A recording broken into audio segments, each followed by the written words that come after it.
Hello everyone, welcome back to nursing minds unlock. आज हम psychology subject के एक बहुत important exam oriented topic discuss करने वाले हैं, एटीट्यूड। नर्सिंग प्रोफेशन में सिर्फ नॉलेज और टेक्निकल स्किल ही इंपॉर्टेंट नहीं होते, बल्कि एक नर्स का एटीट्यूड भी पेशेंट केयर को डायरेक्टली अफेक्ट करता है। पॉजिटिव एटीट्यूड पेशेंट को कंफर्ट, कॉन्फिडेंस और इमोशनल सपोर्ट देता है, जबकि एक नेगेटिव एटीट्यूड पेशेंट सेटिस्फेक्शन और रिकवरी दोनों को अफेक्ट कर सकता है। इस लेक्चर में हम एटीट्यूड की meaning, definition, nature, components, functions, formation, types, measurement, attitude change और इम्पोर्टेंट थ्योरी सब डिटेल में पढ़ेंगे। हर टॉपिक को इजी लैंग्वेज में विद एग्जाम्पल एक्सप्लेन किया गया है। So let's start the chapter. इस लेक्चर के एंड तक आप इजीली एटीट्यूड को डिफाइन कर पाएंगे। आप एटीट्यूड के नेचर और कैरेक्टरिस्टिक्स को एक्सप्लेन कर पाएंगे। आप एटीट्यूड्स के कंपोनेंट और फंक्शन को समझ जाएंगे। आप जानेंगे कि एटीट्यूड कैसे फॉर्म होता है और किन फैक्टर से इन्फ्लुएंस होता है। पॉजिटिव और नेगेटिव एटीट्यूड में डिफरेंसेस भी क्लियर हो जाएंगे। साथ ही हम एटीट्यूड मेजरमेंट स्केल और इम्पॉर्टेंट थ्योरीज भी डिस्कस करेंगे। ये टॉपिक एग्जाम के लिए बहुत ही इंपॉर्टेंट है और नर्सिंग प्रैक्टिस के लिए भी। तो स्टार्ट करते हैं एटीट्यूड से। सबसे पहले आता है meaning of attitude. Attitude refers to an individual evaluation of a person, object, ideas as favorable or unfavorable. It reflects one's feeling and opinion towards situation, events, or people. Attitude are evaluation statement and can be positive or negative. It's a complex cognitive process to personality. मतलब attitude refers to an individual evaluation of a person, object or idea which may be favorable or unfavorable. इसका मतलब है कि किसी person, object या idea के प्रति हमारा पॉजिटिव या नेगेटिव इवैल्यूएशन ही एटीट्यूड होता है। अगर किसी स्टूडेंट को नर्सिंग प्रोफेशन पसंद है तो उसका नर्सिंग के टुवर्ड्स पॉजिटिव एटीट्यूड होगा। अगर किसी को हॉस्पिटल एनवायरनमेंट स्ट्रेसफुल लगता है तो उसका नेगेटिव एटीट्यूड हो सकता है। It reflects one's feeling and opinion toward situation, events और पीपल। यानी एटीट्यूड हमारी फीलिंग और ओपिनियन को शो करता है। जैसे किसी पेशेंट के towards caring behaviour positive attitude show करता है। Attitude are the evaluation statement and can be positive और नेगेटिव। मतलब एटीट्यूड ऑलवेज किसी चीज को इवैल्यूएट करता है, अच्छा हो या बुरा या useless. It is a complex cognitive process similar to personality. Attitude सिर्फ एक सिंपल थॉट नहीं है, इसमें थिंकिंग, फीलिंग और बिहेवियर तीनों इंक्लूड होते हैं। इसीलिए इसको पर्सनैलिटी के सिमिलर एक कॉम्प्लेक्स प्रोसेस माना जाता है। अब बात करते हैं एटीट्यूड की डेफिनेशन से। Attitude is a readiness to respond in such a way that behavior is given a certain direction. तवेर ट्रैवर्स के अकॉर्डिंग एटीट्यूड एक मेंटल रेडीनेस है जो हमारे बिहेवियर को डायरेक्शन देती है। एग्जाम्पल से समझते हैं। अगर एक नर्स का इन्फेक्शन कंट्रोल के टुवर्ड्स पॉजिटिव एटीट्यूड है तो वह रेगुलर हैंड हाइजीन फॉलो करेगी, ग्लव यूज करेगी, एसेप्टिक टेक्निक मेंटेन कर लेगी। सिमिलरली अगर स्टूडेंट का एटीट्यूड उस स्टूडेंट का एटीट्यूड स्टडीज के टुवर्ड्स पॉजिटिव है तो वो क्लास अटेंड करेगा, नोट्स बनाएगा और सिंसियरली प्रिपेयर करेगा। तो हम कह सकते हैं एटीट्यूड डायरेक्टली हमारे बिहेवियर को इन्फ्लुएंस करता है। अब बात करते हैं नेचर ऑफ एटीट्यूड की। और हम डिस्कस करेंगे कि एटीट्यूड के क्या कैरेक्टरिस्टिक्स हैं। ये पॉइंट्स एटीट्यूड की इंपॉर्टेंट प्रॉपर्टीज को एक्सप्लेन करते हैं। वन बाय वन करके समझते हैं। सबसे पहला आता है balance, which is a degree of favourableness और unfavourableness towards an event. Valence का मतलब होता है पॉजिटिविटी या नेगेटिविटी का लेवल। अगर किसी पर्सन को वैक्सीनेशन के टुवर्ड्स स्ट्रॉन्ग सपोर्ट है तो पॉजिटिव वैलेंस है। अगर किसी का वैक्सीनेशन हार्मफुल लगता है तो वो नेगेटिव वैलेंस है। नर्सिंग एग्जांपल से समझते हैं। अगर नर्स इंजॉय करती है पेशेंट से इंटरेक्शन करना तो it means she has an positive valence towards patient care. अगली कैरेक्टरिस्टिक की बात करते हैं, multiplexity, number of elements that make up the attitude. Multiplexity का मतलब है एटीट्यूड कितने फैक्टर से मिलकर बनता है। फॉर एग्जाम्पल एक स्टूडेंट को नर्सिंग प्रोफेशन पसंद हो सकता है बिकॉज क्योंकि नर्सिंग प्रोफेशन से उसे रिस्पेक्ट मिल रही है, हो सकता है जॉब सिक्योरिटी मिल रही हो, पेशेंट सर्विसेज की अपॉर्चुनिटी हो, सैलरी भी अच्छी हो। तो एक सिंगल एटीट्यूड मल्टीपल रीजन से डेवलप हो सकता है। Another characteristics is need-based nature. Attitude serves needs based on personal problems and requirement. Attitude often हमारी needs के according develop होता है. एक person जो value करता है safety में develop positive attitude towards hospital infection control policy. Similarly, nursing student जो helping profession पसंद करते हैं, उनका caring attitude strong होता है. अगला characteristics है learned. Attitude is learned, not innate. Attitude एक लर्न बिहेवियर है। एटीट्यूड जन्म से नहीं आता है, ये सीखा जाता है। फैमिली, स्कूल, सोसाइटी, मीडिया और एक्सपीरियंस एटीट्यूड को शेप करते हैं। For example, children observing parents respecting in health care workers may also develop a positive attitude towards nurses. अगला कैरेक्टरिस्टिक्स की बात करते हैं। Attitude changes over time. It is influenced by time and situation. Attitude permanent नहीं होता, time और situations के according change हो सकता है। कोविड-19 पैंडेमिक के बाद पब्लिक का हेल्थ केयर वर्कर्स के प्रति एटीट्यूड बहुत ही रिस्पेक्टफुल हो गया है। Another characteristics is attitude is experience based, means it is formed through positive or negative experiences. Good experiences positive attitude develop करने में मदद करते हैं और bad experiences negative attitude को. For example, a patient receiving compassionate nursing care may develop trust towards hospital. Next is attitude connected to feelings and beliefs. Means attitude emotions और belief दोनों से कनेक्टेड होता है। अगर नर्स बिलीव करती है कि एम्पैथी पेशेंट रिकवरी को इम्प्रूव करती है, तो वह केयरिंग बिहेवियर शो करती रहेगी। Attitude influence behaviour, means attitude directly behaviour को अफेक्ट करता है। Positive attitude leads to cooperative behaviour, negative attitude leads to rude और केयरलेस बिहेवियर। नर्सिंग प्रैक्टिस में पॉजिटिव प्रोफेशनल एटीट्यूड बहुत ही जरूरी होता है। अब हम बात करते हैं कंपोनेंट्स ऑफ एटीट्यूड की। There are 3 main components of attitude, that is affective component, behaviour component and cognitive component. अब सबसे पहले बात करते हैं इन अफेक्टिव कंपोनेंट की। इमोशनल फीलिंग और preferences, for example liking the nursing profession. Affective component emotions पर बेस्ड होता है। ये बताता है कि हम किसी चीज के बारे में कैसा फील करते हैं। फॉर एग्जाम्पल, अगर आपको पेशेंट केयर करके हैप्पीनेस फील होती है, तो ये पॉजिटिव अफेक्टिव कंपोनेंट है। Second component is behaviour component. Behaviour component intentions और action influence. Behaviour component means intentions और action influence the attitude. Behaviour component हमारे एक्शंस को रिप्रेजेंट करता है। अगर नर्सेस का पेशेंट के टुवर्ड्स पॉजिटिव एटीट्यूड है, जैसे वो पोलाइटली बात करती हैं, टाइमली मेडिसिन दे रही हैं, इमोशनल सपोर्ट प्रोवाइड करती हैं, it means they shows good और positive behaviour. Next is cognitive component. It means thoughts and believes. Cognitive component belief और थिंकिंग को रिप्रेजेंट करता है। For example, believing in hand washing prevents infection. अगर health care worker infection prevention में believe करता है, तो वह प्रॉपर हाइजीन मेंटेन करेगा, that is the cognitive component. Now अब बात करते हैं फंक्शंस ऑफ एटीट्यूड। एटीट्यूड हमारी लाइफ में इंपॉर्टेंट फंक्शन परफॉर्म करता है। चलिए एक एक फंक्शन को डिटेल में समझते हैं। सबसे पहला है adjustment function. That means attitude help in adaptation in environment. Adjustment function environment में एडजस्ट होने में हेल्प करता है। For example, a new nurse gradually hospital environment के अकॉर्डिंग अपने आप को अडेप्ट कर लेती है। अगला फंक्शन है ego defensive function, that is attitude protect self esteem. ये फंक्शन सेल्फ रिस्पेक्ट और ईगो को प्रोटेक्ट करता है। कभी कभी लोग अपनी वीकनेस हाइड करने के लिए सर्टेन एटीट्यूड डेवलप करते हैं। अगले इंपॉर्टेंट फंक्शन की बात करते हैं, दैट इज नॉलेज फंक्शन।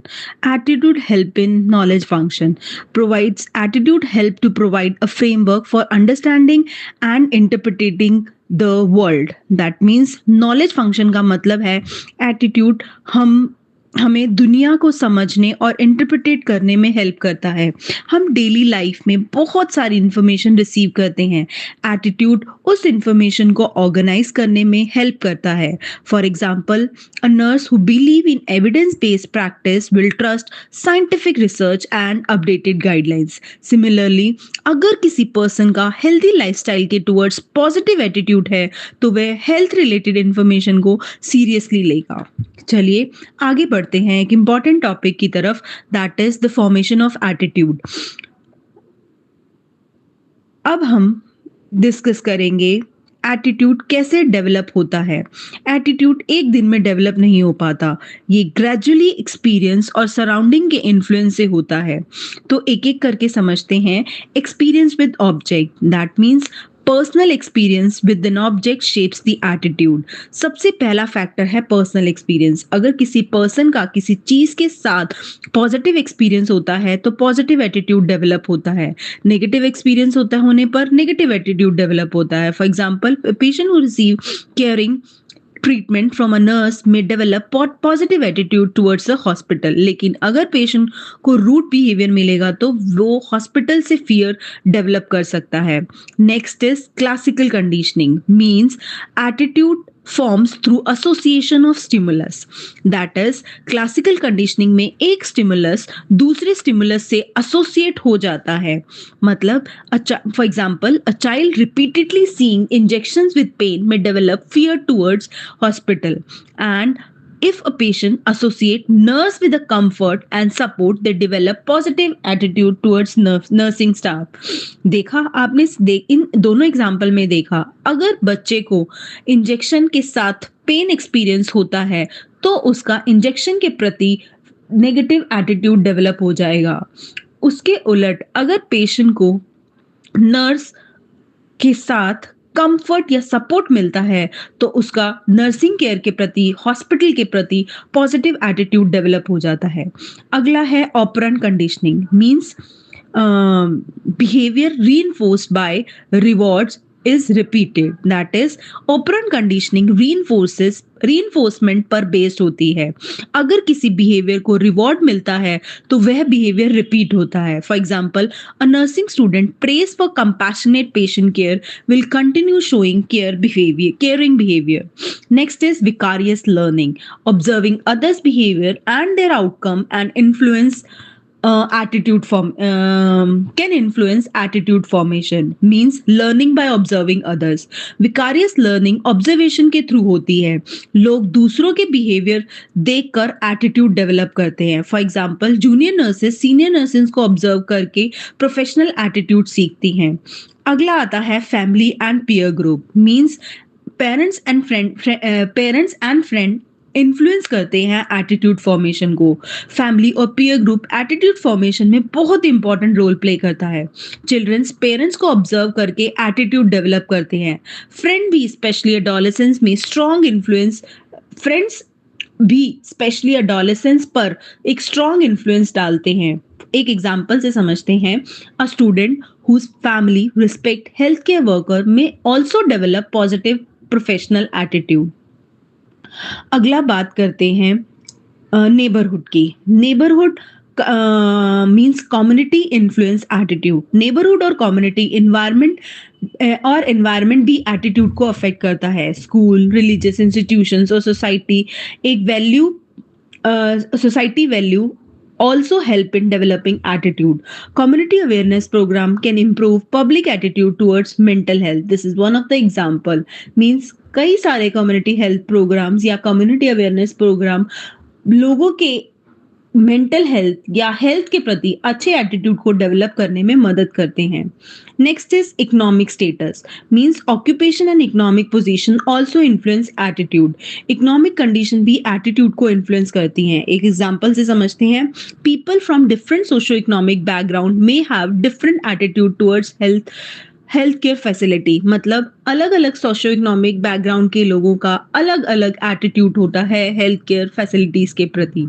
अगला है mass communication, means TV, radio, newspaper, social media, ये सब इन्फ्लुएंस करते हैं एटीट्यूड फॉर्मेशन को। मास मीडिया एटीट्यूड फॉर्मेशन का पावरफुल सोर्स है।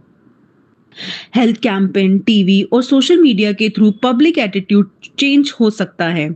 कोविड वैक्सीन अवेयरनेस कैंपेन में भी पब्लिक का एटीट्यूड वैक्सीनेशन के प्रति इम्प्रूव किया गया था थ्रू मास मीडिया।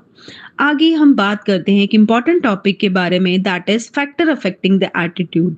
इस स्लाइड में आप पढ़ेंगे कि कौन-कौन से फैक्टर हमारे एटीट्यूड को बनाने अफेक्ट करते हैं, जैसे family, peer, conditioning, social adjustment, direct instructions, modelling, satisfaction of wants, prejudice etcetera. अब हम डिटेल में एक-एक करके समझते हैं। Family family is the primary influencer in early life.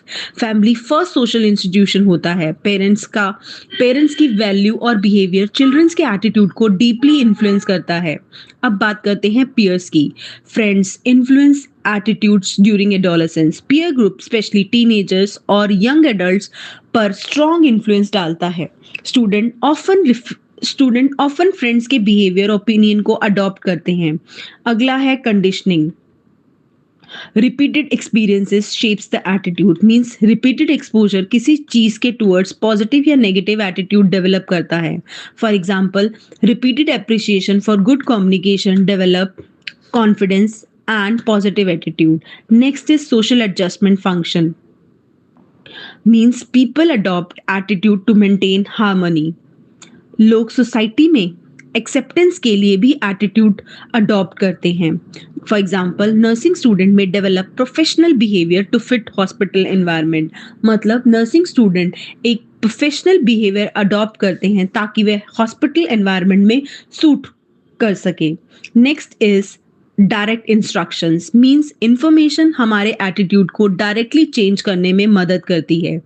Teachers, parents और एडवर्टाइजमेंट डायरेक्ट इंफॉर्मेशन देकर हमारे एटीट्यूड को इन्फ्लुएंस करते हैं। For example, health education programme promoting hand hygiene help in developing positive attitude towards hand hygiene. Next is modeling, means learning by imitation. People role model को imitate करते हैं. For example, a student nurse copying communication style of a senior nurse. This is a direct factor which affects the attitude. Next is satisfaction of wants, means positive attitude develops towards दो satisfying needs. अगर कोई person हमारी needs को fulfil करता है तो उसके towards positive attitude develop हो जाता है। For example, patient develop positive attitude towards caring nurses. अगला है prejudices, means biases without proper knowledge. Prejudice का मतलब है प्री कंसीव नोशंस और pre conceive negative opinions without proper facts. Example, discrimination based on caste, religion और disease conditions. Nurses should avoid prejudice and provide equal care to all patients. अब बात करते हैं हम different type of attitude. Attitude चार तरीके का होता है। एक होता है पॉजिटिव एटीट्यूड, एक होता है नेगेटिव एटीट्यूड, तीसरा neutral and fourth is mix which is of positive, means we have an attitude of mix feeling, that is positive और नेगेटिव एटीट्यूड। एक एक करके समझते हैं। Positive attitude. Positive attitude optimistic और कंस्ट्रक्टिव थिंकिंग है। It help in coping with the daily life and foster optimism. It leads to constructive changes, making one happier, more successful, and brighter. It also encourages seeing the bright side of life, being hopeful and expecting good outcomes. Means positive attitude life में hope और motivation provide करता है। Positive attitude वाले individual easily smile करते हैं, challenge को accept करते हैं और टीम वर्क इंप्रूव करते हैं। For example, a nurse encouraging patients during rehabilitation. बात करते हैं नेगेटिव एटीट्यूड की। Negative attitude involve focus on negative aspects of situation. It is contagious and can lead to further negativity, making it difficult to recover. It also often lead to fulfilling prophecy, reinforcing negative outcome and thoughts. Means it focus on negative aspects. Negative attitude problems को और increase करता है। ऐसे individual ज्यादा complain करते हैं, दूसरों को ब्लेम करते हैं और ज्यादा स्ट्रेस फील करते हैं। अब अगले इंपॉर्टेंट टॉपिक की बात करते हैं, that is characteristics of positive attitude. Positive attitude वाले व्यक्तियों में वाले लोग फ्लेक्सिबल और कोऑपरेटिव होते हैं। नर्सिंग प्रोफेशन में पेशेंट ट्रस्ट बिल्ड करने में हेल्प करता है। कुछ कैरेक्टरिस्टिक्स पॉजिटिव एटीट्यूड के हैं, जैसे कि the people who have positive attitude or smile easily, they are willing to change themselves, they see another person's point of view, they rarely complain, they accept responsibility, they seldom criticizes other, they are considerate, they make eye contact, they respect others opinion, they does not make excuse and have a varied interest. On the opposite end, the negative attitude people negative attitude interpersonal relationship और team work को affect करता है, और ऐसा attitude रखने वाले लोग बहुत ही मुश्किल से स्माइल करते हैं। They are unwilling to change, they can not see another's point of view, they blame other, they are critical, they thinks only for oneself, they avoid eye contact, they force his opinion, they make excuses and has a fewer interest. अब हम बात करते हैं कि attitude को कैसे major किया जा सकता है। एटीट्यूड को मेजर करने के लिए हम 3 स्केल्स की बात करेंगे। सबसे पहला Thurstone, then Likert and then Guttman. Psychology में एटीट्यूड को साइंटिफिक मेथड के से मेजर किया जा सकता है। Measurement of attitude typically refers to assessing a person's number one feeling, beliefs, and predispositions towards a person's particular subject or object, such as person, idea, product और group. तो सबसे पहले हम बात करते हैं थर्स्टन स्केल की। Thurstone scale collect the data from the respondent and compare it with the data from other to determine the attitude. मतलब इस स्केल में हम डाटा कलेक्ट करते हैं एक व्यक्ति से और दूसरे व्यक्ति से, और उन दोनों डाटा को कंपेयर करते हैं। फॉर एग्जाम्पल, इस जगह हमने एक स्केल दिया है एटीट्यूड मेजर करने का टुवर्ड्स रोमांटिक लव स्टेटमेंट, जिसके अंदर कुछ स्टेटमेंट दी हुई हैं। अब कोई भी पर्सन अपनी फीलिंग्स को इन पॉइंट्स के थ्रू लिखेगा, और हम एक व्यक्ति से कलेक्ट किए हुए डाटा को दूसरे व्यक्ति से कलेक्ट किए हुए डाटा से कंपेयर करेंगे। इस स्केल में मल्टीपल स्टेटमेंट दिए जाते हैं और रिस्पॉन्सेस को कंपेयर किया जाता है। एग्जाम्पल में रोमांटिक लव के रिगार्डिंग डिफरेंट स्टेटमेंट दिए गए हैं, जैसे true love last a life time, love is just a temporary emotion. Third is अगला statement, a relationship based on love is stronger than one based on convenience. It's okay to marry someone if you don't love them as long as they are good partner. Love at first sight is real phenomena. You can only true love one person in your lifetime. People fall in and out love easily. Long term love require hard work and dedication. These are some of the statements of attitude towards romantic love statement.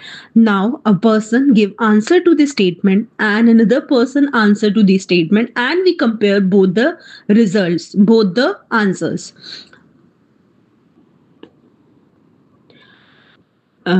So next बात करते हैं अगले scale की, जिससे हम attitude को major कर सकते हैं, इस लीकार्ट स्केल।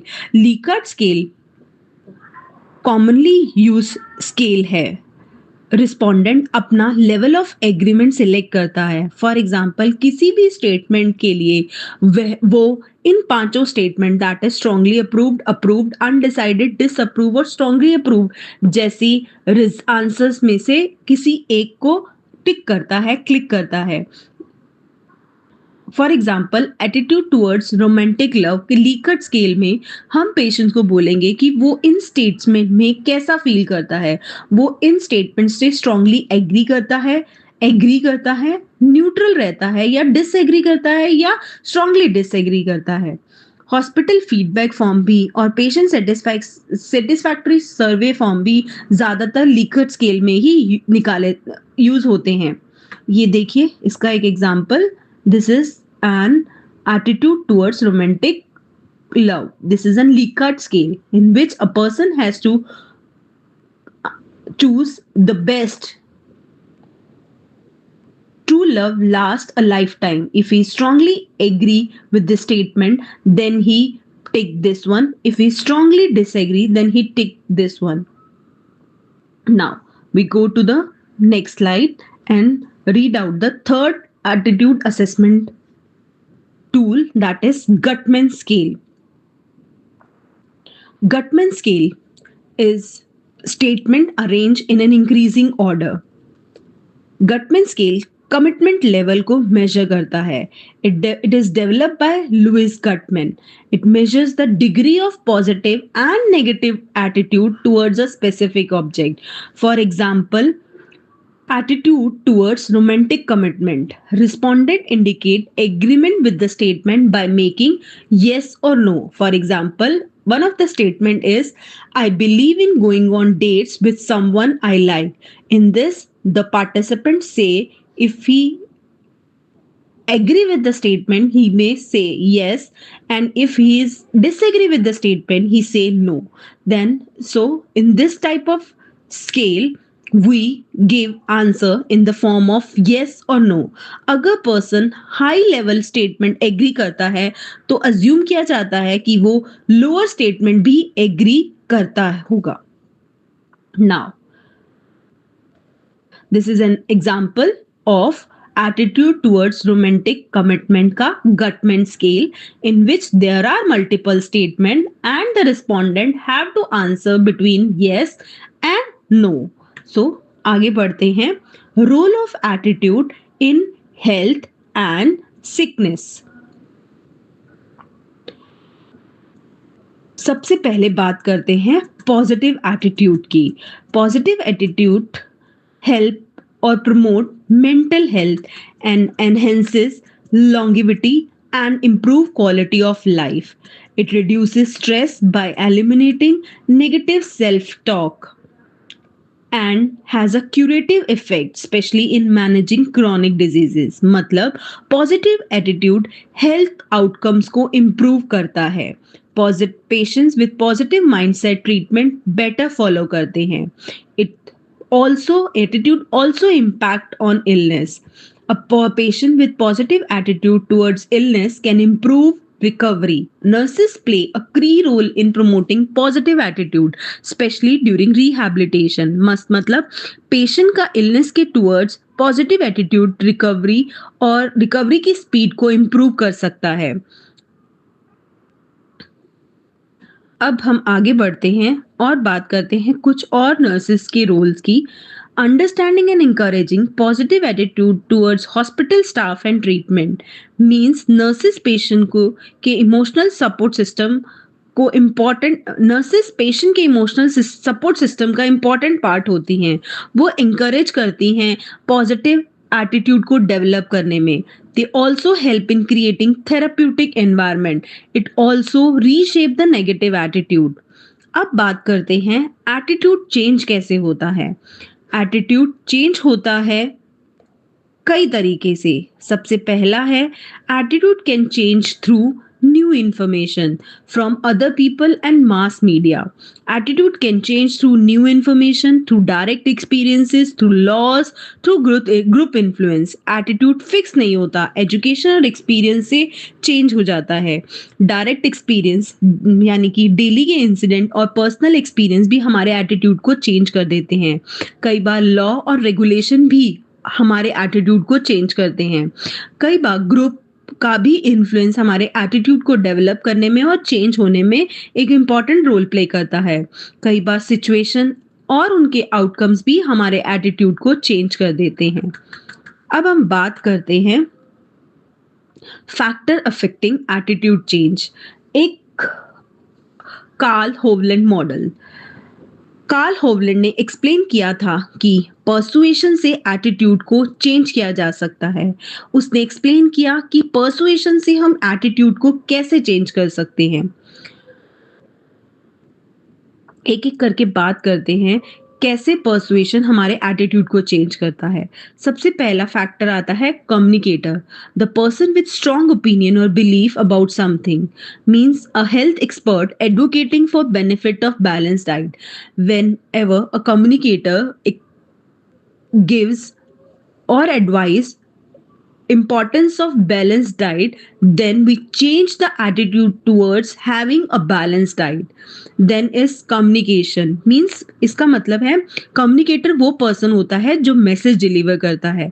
एक्सपर्ट और ट्रस्टेड कम्युनिकेटर्स ज्यादा इन्फ्लुएंस करते हैं। अगला है communication. Communication create a message design to convince others to their others for their viewpoint. For example, campaign highlighting the benefits of fruits and vegetables means communication में एक message clear और convincing होना चाहिए। अगर मैसेज क्लियर और convincing होगा तो हमारा एटीट्यूड उस मैसेज की तरफ पॉजिटिव रहेगा और चेंज भी हो सकता है। Characteristics of the target means target audience की पर्सनालिटी और बिलीव भी इंपॉर्टेंट रोल प्ले करता है एटीट्यूड के चेंज में। This aim to get others to agree or at least move closer to the opinion. For example, and encouraging people to adopt healthier eating habits. Next is attitude change. मतलब अगर persuasion successful हो जाए तो attitude change हो जाता है। If the message works people's opinion और attitude shifts becoming more aligned with the communicator point of view. For example, people start eating more fruit and vegetable. तो इस स्लाइड में आपने देखा कि कैसे हम एटीट्यूड को चेंज कर सकते हैं। कार्ल होवलैंड मॉडल के अकॉर्डिंग ये 4 तरीके हैं, ये 4 स्टेप्स हैं बेसिकली बोल सकते हैं जिससे एटीट्यूड चेंज होता है। सबसे पहला जिसमें रोल प्ले करता है कम्युनिकेटर। वो कौन सा व्यक्ति है जो हमारे को मैसेज दे रहा है कि हमें इस पर्टिकुलर टॉपिक पर इस पर्टिकुलर चीज में अपना एटीट्यूड बदलना चाहिए। नेक्स्ट इज वो मैसेज जो दे रहा है वो कितना इफेक्टिव है। अगला वो टारगेट ऑडियंस कौन है जिसका हमने एटीट्यूड बदलना है। और अगर पर्सुएशन हेल्दी है, सही है, तो पक्का हम उस व्यक्ति का एटीट्यूड चेंज हो जाएगा। तो ये 4 स्टेप बोल सकते हैं, सीरीज बोल सकते हैं, वो प्रोसेस बोल सकते हैं जिसके थ्रू हम एटीट्यूड को चेंज कर सकते हैं। अब हम बात करते हैं ये कम्युनिकेशन के सोर्सेस क्या हैं। कम्युनिकेशन के सोर्सेज हैं Prestige, intention, similarity, liking, reference group etcetera. Means trusted और रिस्पेक्टेड सोर्सेज का इन्फ्लुएंस ज्यादा होता है एटीट्यूड चेंज करने में। Prestige, high perceived expertise and respect increases influence. For example, Amitabh Bachchan promoting polio drop is more influential than less known person. Means अगर source of communication जो message आ रहा है वो किसी प्रेस्टिजियस बंदे की तरफ से आ रहा है तो हमारा एटीट्यूड जल्दी चेंज होता है। इन्होंने एक एग्जांपल दिया कि जब अमिताभ बच्चन ने पोलियो वैक्सीन को प्रमोट किया तो लोगों का एटीट्यूड पोलियो वैक्सीन की तरफ पॉजिटिव रहा और लोगों ने अपने बच्चों को पोलियो वैक्सीन लगवाई। नेक्स्ट आता है इंटेंशन। मींस जो कम्युनिकेटर है उसका इंटेंशन कैसा है। Convincing the audience of the communicator disinterest. For example, a nurse supervisor arguing for nurses' right rather than law enforcement power. Next is similarity. People are more influenced by those similar to them. लोग उन लोगों से जल्दी influence होते हैं जो उनको उनके जैसे लगते हैं। For example, shared national economic racial और रेशियल रिलीजियस बैकग्राउंड। मींस अगर हमारे धर्म का व्यक्ति किसी पर्टिकुलर टॉपिक के प्रति हम बारे में इंफॉर्मेशन देगा तो हमारा एटीट्यूड उस टॉपिक के प्रति जल्दी चेंज होगा। Neither is liking. Trusted communicators are harder to reject. जिन लोगों पर हम ज्यादा पसंद करते हैं, जिनको हम ज्यादा लाइक करते हैं, हम उनके द्वारा दिए गए मैसेज के तरफ अपना रुझाव रखते हैं और अपना एटीट्यूड जल्दी चेंज करते हैं। अ ट्रस्टेड फ्रेंड और फैमिली मेंबर मींस अगर हमारी माँ हमें बोले कि ये चीज सही है और ये चीज गलत है तो हमारा एटीट्यूड उस चीज के प्रति उसी तरीके से बदल जाएगा। Next is reference group. Influence from group one belongs to. Example, nurses being influenced by their professional groups. Means हम जिस ग्रुप से आते हैं उस ग्रुप के जो लाइक्स डिसलाइक्स हैं हमारा भी एटीट्यूड उनके प्रति वैसा हो जाता है। अगला बात करते हैं सेकंड कंपोनेंट की, दैट इज कम्युनिकेशन। इसके अंदर जो फैक्टर्स आते हैं वो हैं discrepancies, one sided versus two side communication, stating a conclusion, third is novelty of information, fourth is fear arousal. Means सबसे पहले बात करते हैं डिस्क्रिपेंसी की। कम्युनिकेशन के स्टाइल एटीट्यूड चेंज को अफेक्ट करता है। Greater differences between initial attitude and advocated attitude increases stress and potential for change. For example, telling a smoker that smoking causes cancer versus yellow high disparency versus yellow teeth low disparency means अगर हम किसी smoker को बोलें कि smoking से cancer होता है, ये बहुत ज्यादा डिस्पेरेंसी है, रेदर हम उसे बोले स्मोकिंग से दांत पीले होते हैं इसलिए वो स्मोक ना करे, तो वह इस बात की तरफ ज्यादा रुझान रखेगा कि स्मोकिंग की वजह से कैंसर हो जाएगा, तो वह अपना एटीट्यूड कैंसर के स्मोकिंग के प्रति नेगेटिव करेगा। One sided versus two side communication, two side messages are more effective. ये सब हम जानते हैं कि कम्युनिकेशन इफेक्टिव तभी होता है जब वह टू वे रहे और टू साइडेड रहे, as they make the speaker appear informed and objective. For example, presenting both pros and cons of an issues. अगर हम किसी एक तथ्य के इशू के प्रति दोनों pros and cons, एडवांटेज और डिसएडवांटेज दोनों बताएं, तो द पर्सन का एटीट्यूड उसके प्रति पॉजिटिवली ही चेंज होगा। स्टेटिंग a conclusion, it means helps to avoid stating a conclusion helps to avoid misinterpretations but may reduces perceived aims and advices. For example, clear stating the benefits of a new policy. अगर हम प्रति किसी चीज के points clearly समझाएं तो attitude आसानी से चेंज होता है। Next is novelty of information. Novelty means new information. हमेशा नई इंफॉर्मेशन बहुत ही इफेक्टिव होती है, फैमिलियर होती है एटीट्यूड को चेंज करने में। For example, introducing new research finding in a health campaign. Next is fear of arousal, using fear to emphasise the importance of an action. अगर हम किसी के प्रति कोई एटीट्यूड चेंज करना चाहते हैं, तो अगर हम कोई फियर अराउज करे तो वो एटीट्यूड जल्दी चेंज होगा। Highlighting the dangers of poor dental hygiene to encourage regular brushing means regular brushing को एंकरेज करने के लिए अगर हम उन्हें बताएं कि रेगुलर ब्रशिंग न करने से हमारी दांतों की हालत कैसे खराब हो सकती है, तो हम हो सकता है उनका एटीट्यूड चेंज कर पाए। अब हम बात करते हैं थर्ड कंपोनेंट की, that is characteristics of the target.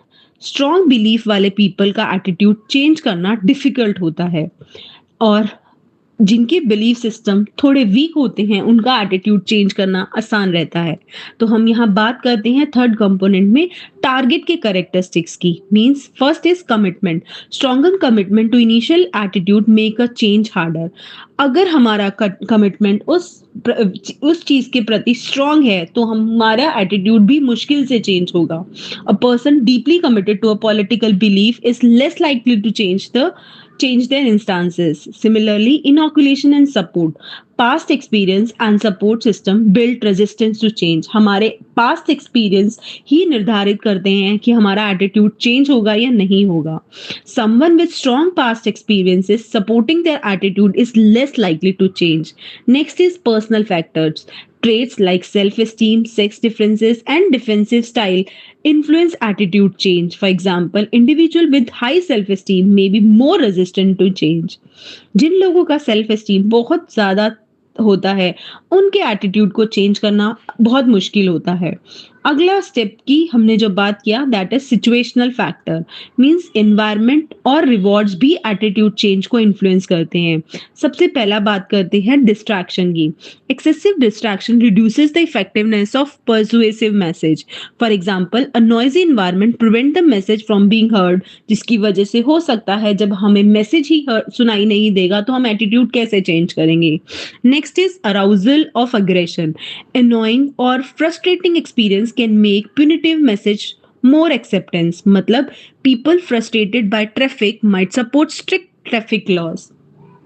Next is effect of reinforcement. Rewards and incentive can encourage attitude change. For example, a nurse rewarded as a best bedside nurse influence others to adopt similar attitude.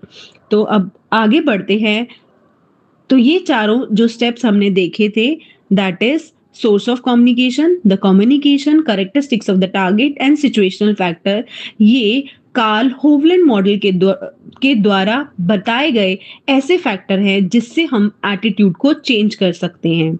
अब हम बात करते हैं theories of attitude change.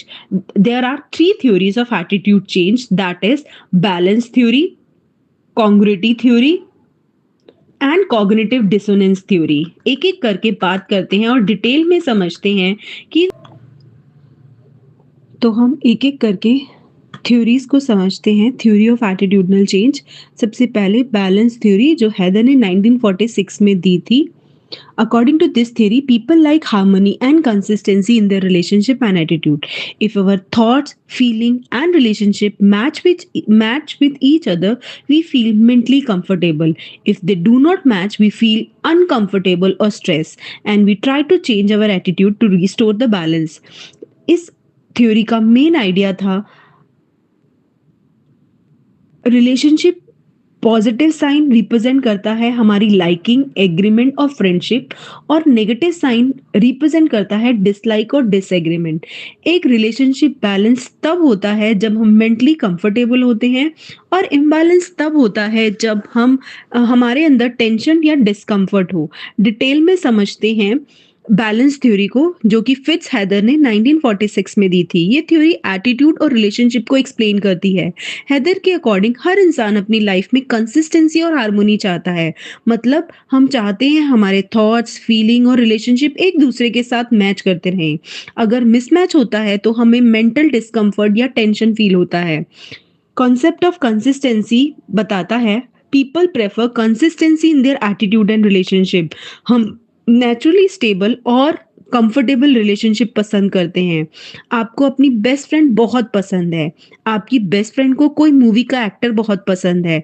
अब chances हैं कि आप भी उस एक्टर को पसंद करने लगे टू मेंटेन द हार्मनी और बैलेंस, क्योंकि आप अपनी फ्रेंडशिप और ओपिनियंस में कंसिस्टेंसी मेंटेन करना चाहते हैं। तो कॉग्निटिव बैलेंस होगा जब बैलेंस स्टेट तब होगी जब किसी पर्सन के एटीट्यूड रिलेटेड पीपल या ऑब्जेक्ट के टुवर्ड्स हार्मोनियस स्टेट में होंगे। सिंपल वर्ड्स में ये कह सकते हैं जब रिलेशनशिप एक दूसरे से लॉजिकल फिट हो जाते हैं तो बैलेंस क्रिएट होता है। इसी को रिप्रेजेंट किया गया है साइंस के साथ। Positive sign means balance, negative signs means imbalance और डिसएग्रीमेंट और कॉन्फ्लिक्ट। ऑल पॉजिटिव साइंस का मतलब बैलेंस है। अगर एक भी नेगेटिव साइन होगा तो मींस डिसबैलेंस है, और अगर दो नेगेटिव साइन होंगे तब भी बैलेंस रिस्टोर्ड हो जाएगा। एक एक एग्जाम्पल से समझते हैं। जो अभी हमने पहले ही एग्जाम्पल लिया, अगर तीनों रिलेशनशिप पॉजिटिव हैं तो सिस्टम बैलेंस है। मतलब आप अपने फ्रेंड्स को लाइक करते हो, आपकी फ्रेंड किसी सिंगर को लाइक करती है और आप भी उस सिंगर को लाइक करते हो, तो टोटल रिलेशनशिप पॉजिटिव हो गया, मतलब बैलेंस स्टेट हो गई। एक नेगेटिव साइन मतलब आप अपनी फ्रेंड को लाइक करते हो, फ्रेंड एक टीचर को लाइक करता है पर आपकी उस टीचर को लाइक नहीं करते, यहाँ एक नेगेटिव साइन आ गया। इस सिचुएशन में इम्बैलेंस क्रिएट होता है, आपको इंटरनली अनकंफर्टेबल फील होता रहेगा। Another example is two negative and one positive. Heider के अकॉर्डिंग दो नेगेटिव साइन भी बैलेंस क्रिएट कर सकते हैं। आप किसी पर्सन को डिसलाइक करते हो, वो पर्सन भी किसी थर्ड पर्सन को डिसलाइक करता है, आप दोनों एक दूसरे को सपोर्ट करेंगे और उस थर्ड पर्सन को डिसलाइक करने लगेंगे। या enemy of my enemy is my friend वाली सिचुएशन क्रिएट होती है। दो नेगेटिव्स मिलकर पॉजिटिव इफेक्ट क्रिएट कर देते हैं। अब बात करते हैं एटीट्यूड चेंज की। जब भी इम्बैलेंस होता है, लोग अपने एटीट्यूड या रिलेशनशिप चेंज करते हैं ताकि बैलेंस वापस आ सके। फॉर एग्जाम्पल, अगर आपका क्लोज फ्रेंड किसी पॉलिटिकल लीडर को सपोर्ट करता है तो आप भी उस लीडर को अगर आपका कोई क्लोज फ्रेंड पॉलिटिकल लीडर को सपोर्ट करता है और आप उस लीडर को स्ट्रांगली डिसलाइक करते हो, तो या तो आप अपने ओपिनियन सॉफ्टन कर लेंगे या आप अपने फ्रेंड से दूरी बना लेंगे या डिस्कशन अवॉइड करना चाहेंगे। ये सब बैलेंस रिस्टोर करने के मेथड्स हैं।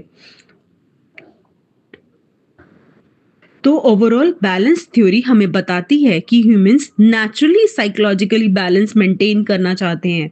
जब एटीट्यूड और रिलेशनशिप कंसिस्टेंट होते हैं, हम कंफर्टेबल फील करते हैं, और जब इनकंसिस्टेंट होते हैं, तो हमारा एटीट्यूड या बिहेवियर चेंज करने बैलेंस क्रिएट करने के लिए चेंज कर अब हम अपना एटीट्यूड चेंज करते हैं। अगली थ्योरी की बात करते हैं, कॉन्ग्रेटिव थ्योरी, जो कि ऑसगुड और टैनबर्न ने 1955 में दी थी। कॉन्ग्रेटिव थ्योरी कॉन्ग्रेटिव थ्योरी जो 1955 में साइकोलॉजिस्ट चार्ल्स ई ऑसगुड और पर्सी टैनबर्न ने दी थी। ये थ्योरी एक्सप्लेन करती है कि लोग अपने एटीट्यूड में कंसिस्टेंसी कैसे मेंटेन करते हैं। अगर दो एटीट्यूड एक दूसरे से मैच नहीं करते, तो पर्सन मेंटली अनकंफर्टेबल फील करता है और बैलेंस लाने की कोशिश करता रहता है। Concept of congruity theory, it explain how people resolve inconsistencies between their attitude towards a person or concept. Simple language में कह सकते हैं, कभी कभी हम किसी पर्सन को पसंद नहीं करते, लेकिन उस पर्सन की किसी आइडिया या पॉलिसी को पसंद नहीं कभी कभी हम किसी पर्सन को पसंद करते हैं, लेकिन उस पर्सन के किसी आइडिया या पॉलिसी को पसंद नहीं करते। ये सिचुएशनल इंटरनल कॉन्फ्लिक्ट्स क्रिएट करते हैं। इस कॉन्फ्लिक्ट को रिड्यूस करने के लिए हम अपने एटीट्यूड में थोड़ा एडजस्टमेंट करते हैं। इसी से आता है attitude change. Attitude pairing means, next point कहता है एटीट्यूड पेयरिंग के बारे में, यानी एक एटीट्यूड किसी पर्सन के टुवर्ड्स होता है और दूसरा एटीट्यूड उससे एसोसिएटेड आइडिया पॉलिसी के टुवर्ड्स होता है। फॉर एग्जाम्पल, सपोज करो आप एक फेमस डॉक्टर को बहुत रिस्पेक्ट करते हो, लेकिन वो डॉक्टर एक हेल्थ केयर पॉलिसी सपोर्ट करता है जो आपको पसंद नहीं है। अब आपके माइंड में दो एटीट्यूड आएंगे, डॉक्टर के लिए पॉजिटिव एटीट्यूड और पॉलिसी के लिए नेगेटिव एटीट्यूड। ये इनकंसिस्टेंसी क्रिएट करेगा। अब एडजस्टमेंट कैसे होता है? कॉन्ग्रुइटी थ्योरी के अकॉर्डिंग इंसान दोनों एटीट्यूड्स को इक्वल लेवल पर मेंटेन नहीं कर पाता। जब कॉन्फ्लिक्ट ज्यादा होता है, तो वह यूजुअली वीकर एटीट्यूड को चेंज कर लेता है। अगर डॉक्टर के लिए रिस्पेक्ट बहुत स्ट्रांग है, तो हो सकता है आप पॉलिसी के अगेंस्ट अपनी नेगेटिविटी को थोड़ा रिड्यूस कर लें, या फिर अगर पॉलिसी के अगेंस्ट आपकी फीलिंग बहुत ज्यादा नेगेटिव है, तो आप डॉक्टर के लिए रिस्पेक्ट कम हो सकती है। आगे हम बात करते हैं, the stronger the attitude the less likely to be change. मतलब जो एटीट्यूड ज्यादा पावरफुल होगा वो स्टेबल रहेगा, और जो वीकर होगा वो उसमें एडजस्टमेंट होने के चांसेस ज्यादा है। सिंपल डेली लाइफ के एग्जांपल से समझते हैं। सपोज आपको एक सेलिब्रिटी बहुत पसंद है, लेकिन सडनली वो सेलिब्रिटी किसी कंट्रोवर्शियल प्रोडक्ट की एडवर्टाइजमेंट को एडवर्टाइज करने लगता है जो कि हार्मफुल है। अब आपके पास दो ऑप्शन है, या तो आप प्रोडक्ट के बारे में ओपिनियंस ऑफन कर लो, या आप सेलिब्रिटी के थ्रू लाइकिंग को थोड़ा कम कर लो। ये कॉन्ग्रुइटी एडजस्टमेंट है। चलिए नर्सिंग एग्जांपल फिर दोबारा से लेते हैं। एक नर्सिंग स्टूडेंट अपने सीनियर नर्सेस को बहुत एडमायर करता है। Senior nurse night shift rotation को सपोर्ट करती है, लेकिन स्टूडेंट पर्सनली नाइट शिफ्ट को डिसलाइक करता है। अब इनकंसिस्टेंसी क्रिएट होगी। अगर सीनियर्स के लिए ज्यादा रिस्पेक्ट ज्यादा स्ट्रांग है, तो स्टूडेंट ग्रेजुअली नाइट शिफ्ट को के प्रति अपना नेगेटिव एटीट्यूड कम कर सकता है। ये कॉन्ग्रुइटी थ्योरी को एक्सप्लेन करता है। Difference from balance theory mainly relationship और पॉजिटिव और नेगेटिव साइन पर फोकस करती है, लेकिन कॉन्ग्रुइटी थ्योरी स्पेसिफिकली एक्सप्लेन करती है एटीट्यूड इंटेंसिटी और एटीट्यूड एडजस्टमेंट को, यानी किस एटीट्यूड के चेंज होने के ज्यादा चांसेस हैं। सो ओवरऑल कॉन्ग्रुइटी थ्योरी हमें बताती है कि ह्यूमन अपने एटीट्यूड में कंसिस्टेंसी मेंटेन करना चाहते हैं। जब दो एटीट्यूड कॉन्फ्लिक्ट करते हैं, तो यूजुअली वीकर एटीट्यूड एडजस्ट होता है ताकि मेंटल हार्मोनी मेंटेन रहे। अब बात करते हैं अब हम लास्ट थर्ड थ्योरी की बात करते हैं, cognitive dissonance theory. Cognitive dissonance theory Festinger ने 1957 में दी थी। व्हेन थॉट्स, फीलिंग और behaviour are inconsistent, it creates mental discomfort, जिसको हम डिसोनेंस कहते हैं। People try to reduce this discomfort by changing their belief, their attitude और their behaviour. For example, a person knows smoking is harmful but still smoke. This create conflict in their mind. To reduce the discomfort, the person में stop smoking, और या फिर justify कर सकता सकता है, एक सिगरेट पीने से उसे कोई हार्म नहीं होगा। डिटेल में समझते हैं। अब हम इस एटीट्यूड की एक बहुत इम्पोर्टेंट और इस थ्योरी को और डिटेल में समझते हैं। ये थ्योरी एग्जाम में भी बहुत इम्पोर्टेंट है। सबसे पहले समझते हैं कॉग्निटिव डिसोनेंस का मीनिंग क्या होता है। कॉग्निटिव का मतलब होता है थॉट, बिलीफ या नॉलेज, और डिसोनेंस का मतलब होता है कॉन्फ्लिक्ट या डिस्कम्फर्ट। तो कॉग्निटिव डिसोनेंस का सिंपल मीनिंग क्या हुआ? जब हमारे थॉट्स, बिलीफ और बिहेवियर एक दूसरे से मैच नहीं करते तो माइंड के अंदर एक टेंशन क्रिएट होती है, एक डिस्कम्फर्ट क्रिएट होता है। यानी पर्सन इंटरनली अनकंफर्टेबल फील करता है बिकॉज उसका बिहेवियर उसकी थिंकिंग के ऑपोजिट डायरेक्शन में चल रहा होता है। फास्ट इंजन के अकॉर्डिंग हर पर्सन अपने थॉट्स और बिहेवियर में कंसिस्टेंसी मेंटेन करना चाहता है। हम सब चाहते हैं कि जो हम बिलीव करते हैं वही हम करें, लेकिन जब बिलीफ और एक्शन ऑपोजिट हो जाते हैं तब मेंटल स्ट्रेस क्रिएट होता है। इसी को हम कॉग्निटिव डिसोनेंस कहते हैं।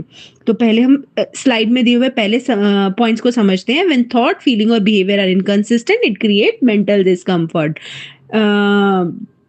एक नर्स को पता है कि हैंड हाइजीन इन्फेक्शन प्रिवेंशन के लिए बहुत इंपॉर्टेंट है। ये उसकी नॉलेज और बिलीफ है, लेकिन अगर वो बिजी होने के रीजन से प्रॉपर हैंड वॉशिंग स्किप करती है तो उसका बिलीफ और एक्शन मैच नहीं कर पाते। इस वजह से उसे गिल्ट या डिस्कम्फर्ट फील हो सकता है। यही कॉग्निटिव डिसोनेंस है। People try to reduce this discomfort. अब नेचुरली हर पर्सन इस डिस्कम्फर्ट को कम करना चाहता है। माइंड को पीस और बैलेंस में माइंड को पीस और बैलेंस चाहिए होता है, इसलिए पर्सन कुछ चेंजेस करता है ताकि कॉन्फ्लिक्ट कम हो सके। तो वो चेंजेस कैसे करता है? सबसे हेल्दी वे होता है बिहेवियर चेंज करना। अगर स्मोकर को पता है स्मोकिंग हार्मफुल है और वो स्मोकिंग क्विट कर देता है तो बिलीफ और बिहेवियर मैच हो जाते हैं, डिसोनेंस कम हो जाएगा। कभी कभी पर्सन अपना बिलीफ ही चेंज कर लेता है। वो कह सकता है स्मोकिंग इतनी हार्मफुल नहीं होती, या सब लोग स्मोक करते हैं, इससे कुछ फर्क नहीं होगा, कोई हानि नहीं होगी। यानी पर्सन अपने माइंड को कन्विंस करने की कोशिश करता है। तीसरा कॉमन मेथड है जस्टिफिकेशन। पर्सन एक्सक्यूज देना स्टार्ट कर देता है।